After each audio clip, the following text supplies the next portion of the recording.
Assalamualaikum warahmatullahi wabarakatuh.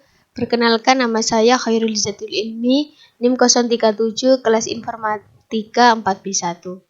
Di sini saya akan mempresentasikan tentang referensi OSI, data link layer, dan internet layer protokol. Yang pertama yaitu referensi OSI. Referensi OSI menggambarkan bagaimana informasi dari suatu software aplikasi di sebuah komputer berpindah melewati sebuah media jaringan ke suatu software aplikasi di komputer lain. Model referensi OSI secara konseptual terbagi ke dalam 7 lapisan yang dimana masing-masing lapisan berfungsi jaringan yang spesifik. Model ini diciptakan berdasarkan sebuah proposal yang dibuat oleh The International Standard Organization sebagai langkah awal menuju standarisasi protokol internasional yang digunakan pada berbagai layer. Open system yang dapat diartikan sebagai suatu sistem yang terbuka untuk berkomunikasi dengan sistem lainnya. Untuk ringkasannya, kita akan menyebut model tersebut sebagai model OSI saja. OSI memiliki 7 layer. Prinsip-prinsip yang digunakan sebagai ke-7 layer tersebut adalah 1. Sebuah layer harus dibuat bila diperlukan tingkat abstraksi yang berbeda. 2. Setiap layer harus memiliki fungsi-fungsi tertentu. 3. Fungsi setiap layer harus dipilih dengan teliti sesuai dengan ketentuan standar protokol internasional. 4. Batasan-batasan layer diusahakan agar minimalkan aliran informasi yang melewati interface. 5. Jumlah layer harus cukup banyak sehingga fungsi-fungsi yang berbeda tidak perlu disatukan dalam satu layer di luar keperluannya. Ketujuh layer dari model referensi OSI dapat dibagi ke 2 kategori, yaitu lapisan bawah dan lapisan atas. Yang lapisan atas yaitu OSI berurusan dengan persoalan aplikasi dan pada umumnya diimplementasi hanya pada software. Sedangkan lapisan bawah yaitu OSI mengendalikan persoalan transport data. Yang selanjutnya yaitu data link layer. Data link layer merupakan sebuah lapisan atau layer pada OSI yang memiliki tugas utama untuk menyediakan sebuah prosedur pengiriman data antar jaringan. Ciri utama dari data link layer yaitu memiliki alamat tersendiri atau address yang sudah dikodekan secara langsung ke dalam sebuah network card atau kartu jaringan ketika kartu jaringan tersebut pertama kali dibuat. Fungsi dari data link layer yaitu melakukan proses grouping secara logis. Proses grouping merupakan proses penyatuan dari beberapa paket data ke dalam suatu kesatuan paket yang utuh. Menyediakan akses ke dalam media menggunakan MIC address.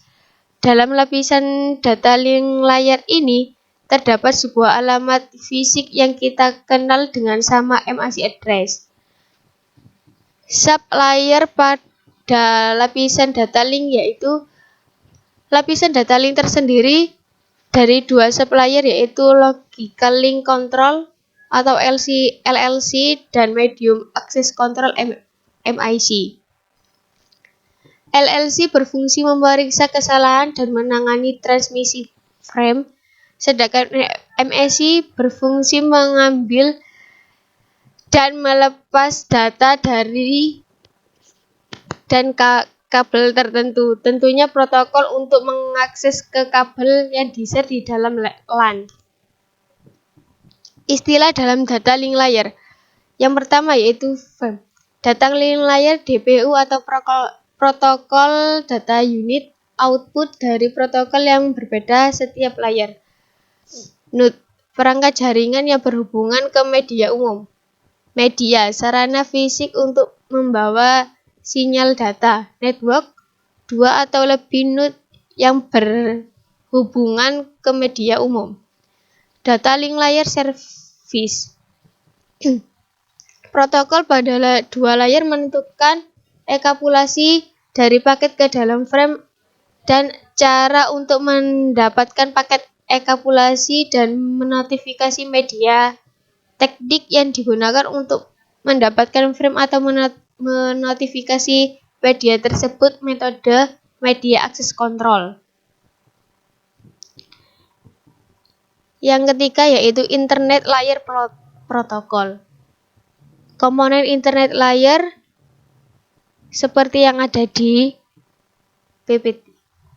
Yang pertama yaitu ICMP, Internet Control Messenger Protocol. Digunakan oleh host, router, dan gateway untuk mengirimkan pesan-pesan kesalahan. Tugas ICMP adalah mendukung sepenuhnya tugas-tugas protokol IP. ICMP digolongkan dalam dua kelas, yaitu pesanan kesalahan digunakan sebagai umpan balik kepada pengirim apabila terjadi kesalahan. Yang kedua, pesan informasi digunakan oleh device-device untuk bertukar informasi melakukan pengujian.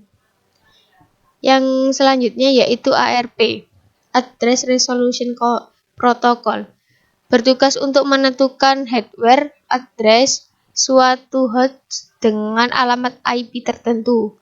Ketika suatu IP paket akan dikirim, maka paket tersebut diteruskan ke layer di bawahnya data link yang akan memberikan alamat hardware sesuai dengan alamat IP tersebut. Cara kerjanya yaitu terminal dengan IP ingin mengirim pesan ke terminal dengan IP tujuan. Terminal sumber pengiriman ARP request secara broadcast, tetapi hanya minimal tujuan yang dimaksud dengan ARP request. Minimal tujuan mengirim balik ARP reply beserta no MIC address. Yang selanjutnya yaitu RARP, merupakan protokol yang bertugas untuk menentukan IP address suatu host yang hanya tahu hardware address-nya saja, misal pada declared machine. Cara kerjanya yaitu host mengirimkan paket berikut alamat MIC-nya secara broadcast untuk meminta alamat IP-nya yang sesuai. ARP server akan menjawab paket tersebut dengan memberikan nomor IP. Yang selanjutnya yaitu IP, Internet Protocol. Paket pesan pada Internet Layer disebut dengan datagram. IP datagram menggunakan alamat IP sumber dan alamat IP tujuan, masing-masing sebesar 32 bit. Yang selanjutnya itu fragmentasi IP datagram. Peralatan memiliki maksimum transmisi unit, sehingga paket data yang dilewatkan pada setiap router akan dipotong-potong sesuai dengan ukuran MTU. Sekian presentasi dari saya. Apabila ada salah kata, mohon maaf yang sebesar-besarnya. Wassalamualaikum warahmatullahi wabarakatuh.